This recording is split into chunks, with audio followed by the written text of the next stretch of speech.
Band അടിക്കുന്നു. ഒന്നും പറയണ്ട. അതിന്റെ 26 ചൂടാണെങ്കിൽ അതല്ലേ. എമ്മാതിരി ചൂട്. ചെറിയൊരു മഴ കിട്ടിയില്ല ആശ്വാസമാണ്.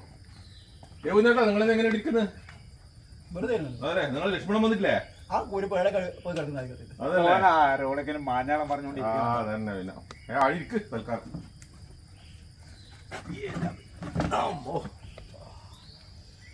എന്ത് പടർച്ച ഇത്! കിടന്നുറങ്ങാൻ വരെ പറ്റുന്നു. ഉറങ്ങാനോ അവിടെ നിൽക്കാനോ ഇരിക്കാനോ വരെ പറ്റുന്നില്ല. അമ്മാതിരി ചൂടാണ്. അതെ. പിന്നെ ഈ ഇപ്പൊ അതിന്റെ കൂട്ടത്തിൽ തെരഞ്ഞെടുപ്പ് ചൂടും അല്ല സുരേഷേ?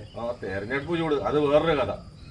മനുഷ്യന്മാര് മുഖത്തോട് മുഖം നോക്കണ്ടായി ഇപ്പൊ. അത് എന്താ സുരേഷ്, നീ എന്താ ചെയ്തിന്? അമ്മ ഒന്നും ചെയ്യണ രാഷ്ട്രീയല്ലേ. മനുഷ്യൻ അങ്ങനെ നായകൂടപ്പാ. എന്ത് തെരഞ്ഞെടുപ്പ് പ്രഖ്യാപിച്ചു കഴിഞ്ഞ പിന്നെ മനുഷ്യൻ അങ്ങോട്ടും ഇങ്ങോട്ട് കാണാൻ പറ്റണ്ടായി. എല്ലാരും ഒരു ശത്രുത നോക്കുന്നു. നിങ്ങന്ന് പണിയാ കാണിച്ചിട്ട് എത്ര സമയം ഞാൻ ആ പൊരി വെയിലത്ത് റോഡും എത്ര സമയം കുത്തിയിരുന്നു. നാട്ടപ്പറക്കുന്ന വെയിലത്ത് കുഞ്ഞിനാവട്ടനാട് നിൽക്കുന്നതിന് കണ്ടിട്ട് വിഷമം തോന്നിയിട്ട് ഞാൻ പറഞ്ഞു നമുക്ക് പോവാന്ന് പറഞ്ഞു. ഞാൻ ഇവിടെ വന്നിവിടെ ഇരുന്നതല്ലോ. അത്രേ ഉള്ളൂ.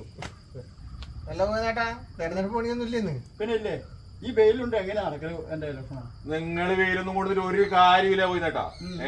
മോദി പറഞ്ഞ 400 ഒന്ന് ഇവിടെ തന്നെ. നമ്മൾ ഇവിടെ താമര വിരിക്കും ഉറപ്പായിട്ട്. പക്ഷെ വേറെ കാര്യണ്ടേ, ഉണ്ണിത്താനെ കാസർഗോഡിൽ ജയിക്കും. അത് ജയിച്ച തന്നെ. കഴിഞ്ഞ പ്രാവശ്യം എങ്ങനെയോ ജയിച്ചു കൂടിയത്. ഇപ്രാവശ്യം അയാളെ പാർട്ടിക്കാരന്റെ അയാളെ കാല് വരാൻ നോക്കിയത്. എന്തെങ്കിലും ജയിക്കുവാ. അതൊക്കെ കാശ് കിട്ടുമോ സംശയം. അയാള് വായി തുറന്നാൽ അവരുടെ പാർട്ടിക്കാരെ വരെ ചീത്തേ പറയുള്ളൂ. അങ്ങനത്തെ ആളെ ജയിക്കേണ്ടത്.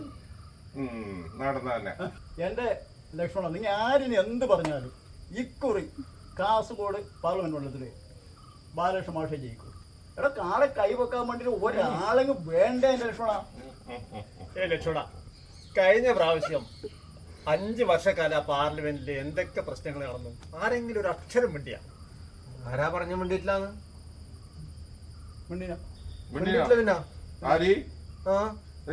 ആരെന്ത് പറഞ്ഞാലും നമ്മളെ ശബ്ദം, നമ്മുടെ നാടിന്റെ ശബ്ദം, നമ്മുടെ കാസർഗോഡ് പാർലമെന്റ് ശബ്ദം അവിടെ മുഴങ്ങി കേൾക്കണം. നമ്മളെ രാഷ്ട്രീയത്തിന് അതീതമായിട്ട് നമ്മുടെ മണ്ഡലത്തിലെ പ്രശ്നങ്ങൾ ശരിക്ക് ഉന്നയിക്കുന്ന ആളായിരിക്കണം. അതിൽ രാഷ്ട്രീയം നോക്കേണ്ട ആവശ്യമില്ല. അങ്ങനത്തെ ആളാണ് നമ്മൾ തിരഞ്ഞെടുക്കേണ്ടത്. എന്തേ ഉന്നേട്ടാ? അങ്ങനെയുള്ള ആൾക്കണ്ടേ? നാടിന്റെ മുന്നോട്ടുള്ള പോക്കിന് കരുത്ത് പകരുന്ന ആളായിരിക്കണം. കറക്റ്റ്. പിന്നെ ഒരു കാര്യമുണ്ടല്ലോ സുരേഷ്, ഈ നാടിന് തളർത്തിയതാരാ? ആര് നടത്തിയെന്ന് വെച്ചാൽ ഇപ്പൊ പല രാഷ്ട്രീയക്കാരെ നടത്തിയിട്ടുണ്ട്, പല തരത്തിൽ നടത്തിയിട്ടുണ്ട്. പേരെടുത്ത് പറയണ്ടേ ഇപ്പൊ? ഹൈവേക്ക് സ്ഥലം എടുക്കാൻ വേണ്ടി കേരള സർക്കാർ 5800 കോടിയാണ് കൊടുത്തത്. അതൊന്നും വെറുതെ പറയുന്നതാണ്. നമ്മുടെ കേന്ദ്രമന്ത്രി നിർമ്മല സീതാരാമൻ വന്നിട്ട് അതൊന്നുമില്ല കണക്ക് നിരത്തി പറഞ്ഞിട്ടുണ്ട്. അതിനുശേഷം അല്ലടോ പിണറായി വിജയൻ 5800 കൊടുത്തു പറഞ്ഞത്. അതിനെ പറയുന്നതല്ല കണക്ക്. അതൊന്നും ശരിയില്ല. ആരോഗ്യരംഗം, നെല്ല് സംഭരണം, മറ്റുള്ള ഒരുപാട് കാര്യങ്ങൾ, റേഷൻ, ഇതിനൊക്കെ കേന്ദ്രത്തിന്റെ വിഹിതം എത്ര കേരളത്തിന് കിട്ടാനുണ്ട്? അതിവിടെ പറഞ്ഞുകൊണ്ടിരിക്കും. മറ്റുള്ള സംസ്ഥാനങ്ങൾ, പ്രതിപക്ഷം ഭരിക്കുന്ന സംസ്ഥാനങ്ങളെല്ലാം ഇങ്ങനെ പറഞ്ഞുകൊണ്ടിരിക്കും. ആരോഗ്യ രംഗത്ത്, സാമൂഹിക രംഗത്ത്, സാംസ്കാരിക രംഗത്ത്, അതുപോലെ ഹൈവേ വികസനം, എത്ര ഹൈവേ ആണ് ഇന്ത്യയിൽ വന്നിരിക്കുന്നത്. അതൊന്നും ഒരു പുരോഗതിയല്ലേ? സുരേഷ് പറഞ്ഞ എത്രയേ ഉള്ളൂ. എന്ത് വേണം പറഞ്ഞു നമ്മ തരൂലെന്നല്ല, തന്നിട്ടുണ്ട്. അതാണ് തന്നിട്ടുണ്ട്. വിഹിതം എന്തായാലും തരണ്ടേ? തന്നിട്ടുണ്ടല്ലോ ഓൾറെഡി. ഓൾറെഡി കിട്ടിയിട്ടുണ്ട്. പക്ഷെ അതില് സംസ്ഥാനങ്ങള് പഴിചാരിക്കൊണ്ടിരിക്കുന്നത് കേന്ദ്രത്തിനെ. അങ്ങനെയാണ് ഇതിന്റെ വാസ്തവം. സംസ്ഥാനങ്ങൾ പ്രതിപക്ഷങ്ങൾ ഭരിക്കുന്ന സംസ്ഥാനങ്ങള് പ്രതിപക്ഷങ്ങൾ ഭരിക്കുന്ന സംസ്ഥാനങ്ങൾ. അത്രയേ ഉള്ളൂ.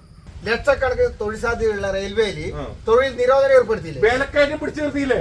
സുരേഷ് തമാശ പറയുന്നത്. പിന്നെ വിലക്കയറ്റം എന്ന് പറഞ്ഞിട്ട് അത് കൈവിട്ട് പോയിട്ട് എത്ര കൊല്ലം. എന്റെ പൊന്ന് സുരേഷേ, 350 രൂപ കിട്ടിക്കൊണ്ടാണ് ഗ്യാസ്. അതിപ്പോ 1200 ആണ്. അന്താരാഷ്ട്ര വിപണിയില് വില കൂടുന്ന സമയത്ത് നമുക്കെന്താ ആനുപാതികമായി വില കൂട്ടിയേ മതിയാവുള്ളൂ. 50 രൂപ വില ഉണ്ടായ പെട്രോളിൽ ഇപ്പൊ 120 രൂപ. നിങ്ങളെ പണ്ട് പഴയത്തെ സമയത്ത് ദിവസക്കൂലി എത്ര ഉണ്ടായിരുന്നത്? 500 രൂപ ഉണ്ടായി. ഇപ്പൊ 1000 രൂപയാണ്. കാലത്തിനനുസരിച്ച് മാറൂലേ? ഒരേ വടമെന്ന് കുളിക്കാൻ പറ്റുമോ? പറ്റില്ല. അത് കാലത്തിനനുസരിച്ച് വോട്ടും മാറുവേ. വോട്ട് മാറിയാലും താമരയെ വിടരൂല്ലോ. അല്ലപ്പ ഇത്ര നേരം മാഞ്ഞാൾ അടിച്ചാലങ്ങ് വിട്. നമുക്ക് കാര്യത്തിലേക്ക് കിടക്കാം. അതെ. എന്റെ പിന്നെ ലക്ഷ്മണ, നമ്മളിപ്പോ ചെയ്യേണ്ടതെന്ന് വെച്ചാല് ഈ കഴിവുള്ള ആൾക്കാര്, നാടിനോട് പ്രവർത്തിക്കുന്ന ആളെ തെരഞ്ഞെടുത്തയക്കണം. ഇനി ആര് ജയിച്ചാലും ആര് BJP ആയിക്കോട്ടെ, കോൺഗ്രസ് ആയിക്കോട്ടെ, CPM ആയിക്കോട്ടെ, സ്വതന്ത്രനായിക്കോട്ടെ, നമ്മുടെ ഈ പാർലമെന്റ് മണ്ഡലത്തിന്റെ നമ്മളെ പ്രശ്നങ്ങള് പാർലമെന്റിൽ ഉന്നയിച്ചിട്ട് നമുക്കിവിടെ നല്ല വികസനങ്ങൾ കൊണ്ടുവരുന്ന ഒരു വ്യക്തിയായിരിക്കണം നമ്മൾ തിരഞ്ഞെടുക്കേണ്ടത്. എനിക്ക് പറയാനുള്ളത് ആ നമ്മുടെ നാട്ടിനും നാട്ടുകാർക്കും സമാധാനപരമായി ജീവിക്കാൻ കഴിയണം. തീർച്ചയായിട്ടും. അതുപോലെ തന്നെ അരി മറ്റു തരത്തിലുള്ള ഭക്ഷ്യസാധനങ്ങളൊക്കെ ചെറിയ വിലക്ക് കിട്ടാനുള്ള ഒരു സൗകര്യം ജനങ്ങൾക്ക് ഉണ്ടാക്കി കൊടുക്കണം. തീർച്ചയായിട്ടും ആവശ്യം. തീർച്ചയായും കൂടുതൽ അതന്നെ വേണ്ടത്. അതന്നെ വേണ്ടത്. പാർട്ടി ഒന്നും നോക്കിയിട്ട് കാര്യം, എല്ലാവരും അങ്ങനെയാണ് വേണ്ടത്. അപ്പൊ നമുക്കൊരു കാര്യം ചെയ്യാം സുരേഷേ, ലക്ഷ്മണ, നമുക്ക് തെരഞ്ഞെടുപ്പ് 26-ാം തീയതി 26-ാം തീയതി കാത്തിരിക്കാം.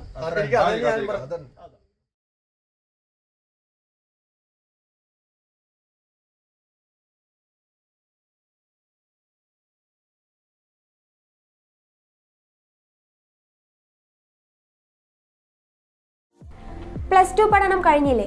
ഇനി എന്തെന്ന് സംശയം ബാക്കിയാവുമ്പോൾ സാധാരണക്കാരന് പഠിക്കുവാൻ ഒരു കോളേജുണ്ട്. ചെറുപുഴയിൽ സെന്റ് മേരീസ് നഴ്സിംഗ് കോളേജ്. 2 വർഷത്തെ നഴ്സിംഗും ലാബ് ടെക്നീഷ്യൻ കോഴ്സും പഠിക്കുമ്പോൾ തന്നെ ശമ്പളത്തോടു കൂടി ജോലിയും കിട്ടും. ആഴ്ചയിൽ 500 രൂപ വീതം മാത്രം ഫീസ് അടച്ചാൽ മതി. പിന്നെ വീട്ടമ്മമാർക്കും ഇതേ ഫീസിൽ നഴ്സറി ടീച്ചേഴ്സ് ട്രെയിനിങ് കോഴ്സുമുണ്ട്. ഇതോടൊപ്പം സ്പോക്കൺ ഇംഗ്ലീഷ്, കന്നഡ കോഴ്സുകൾ എന്നിവ സൗജന്യമായി. അഡ്മിഷൻ ഉറപ്പാക്കൂ. 1/4 നൂറ്റാണ്ടിന്റെ സേവന പാരമ്പര്യവുമായി സെന്റ് മേരീസ് നഴ്സിംഗ് കോളേജ്, അമ്പലം റോഡ്, ചെറുപുഴ.